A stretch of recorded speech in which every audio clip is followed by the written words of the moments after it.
Bonjour à tous, bienvenue sur la chaîne du Campus Le Buat. Aujourd'hui, on va vous parler de l'entretien des cochons d'Inde avec notamment quelque chose d'indispensable, la coupe de griffes.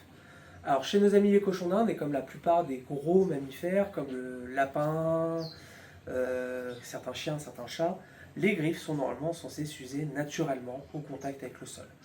Seulement, quand les animaux sortent peu ou restent trop longtemps dans les cages, notamment chez les cochons d'Inde et les lapins, les griffes ne vont pas s'user efficacement. Donc il faut penser à les couper soi-même. Donc pour ça, il y a quelques pratiques à appliquer, quelques conseils à retenir. Le premier conseil sur la griffe de notre cochon d'Inde, c'est dans un premier temps de faire attention à la partie qu'on va couper. On ne coupe jamais jusqu'au bout puisqu'à l'intérieur de la griffe va se trouver une petite veine. Si on coupe et qu'on atteint cette veine, l'animal va saigner. Rassurez-vous, c'est pas mortel, on peut stopper l'hémorragie en faisant une petite pression le temps d'arrêter le saignement.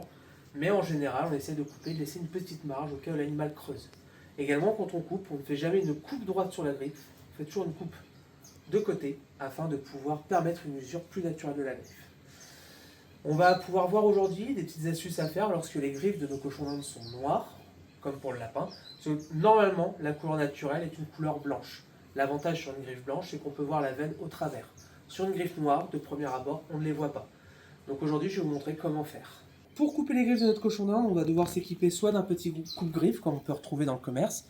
Ça existe aussi en coupe-griffe guillotine, c'est-à-dire la guillotine, on va pouvoir passer l'ongle à l'intérieur et on appuie pour ça sectionne. Donc là, c'est un ciseau, coupe-ongle classique. Au niveau de notre cochon d'Inde, première chose, donc on va l'attraper, on va la sortir de sa cachette.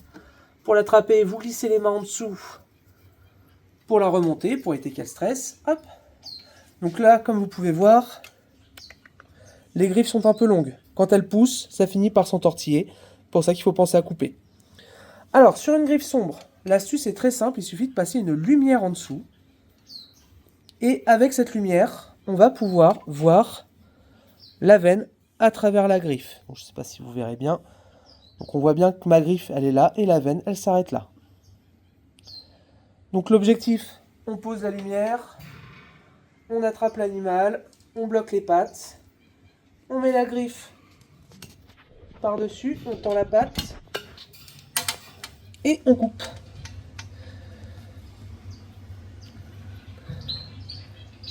Hop, donc deux biais, hop là. Et quand vous regardez, à la fin, la griffe est toute blanche, j'ai pas touché la veine. Pour couper les griffes sur un cochon d'Inde, on va couper les griffes des 4 pattes, puisque les 4 griffes vont pousser et vont s'user de manière identique. Pour un lapin, ça va être la même chose. Par contre, pour un chat, on va couper que les griffes des pattes avant. Parce que c'est les griffes qu'il va user le moins, vu qu'il utilise pour maintenir les proies quand il chasse. Les griffes arrière, vu qu'il va les utiliser pour se propulser, vont s'user beaucoup plus. Donc on ne touche quasiment jamais aux pattes arrière d'un chat. Alors, pour couper les griffes, deux postures possibles. La première, c'est comme je vous l'ai montré juste avant, on tient l'animal au sol, on étire la patte. Ben oui, tu te plains, ce qui est normal. On tire un peu la patte et on peut couper. Cette posture-là, vous pouvez l'utiliser pour un cochon d'Inde ou pour un lapin, vu qu'elle n'est pas usante pour le dos de l'animal. Hop, on tire la patte, on va chercher la griffe et on coupe gentiment, sans forcer. Pour un cochon d'Inde, au pire des cas, vous pouvez faire une deuxième posture, qui est de le bloquer dans votre bras, position bébé, ce qui vous permet d'accéder plus facilement aux pattes pour couper les griffes. Hop. On vérifie qu'on ne coupe pas trop court. Donc celle-là, on va couper légèrement. Hop. Le lapin a des vertèbres beaucoup plus fragiles. Donc on évite cette posture sur les lapins. Parce que en cas de mauvais mouvement, il pourrait se briser la nuque, ce qu'on appelle le cou du lapin. Hop, je vais finir les griffes. Ah ma fifille. Hop, on y va tout doucement. Hop, celle-là. Un petit peu aussi. L'autre patte. Et après, je te laisse tranquille.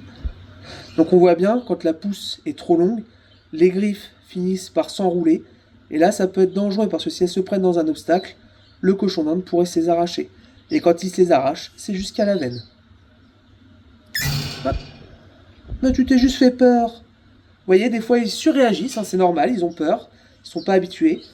Regardez cette griffe-là, je l'ai coupée. Et je ne touche pas la veine, donc c'est vraiment de la surréaction pour se protéger. Donc il ne faut pas oublier que la coupe de griffe, c'est un acte qui peut être extrêmement stressant pour nos animaux. Si vous n'êtes pas habitué ou si vous avez peur de leur faire mal, ça peut toujours être réalisé par votre vétérinaire. Je vous remercie de m'avoir écouté, c'est tout pour aujourd'hui, je vous retrouve à très bientôt.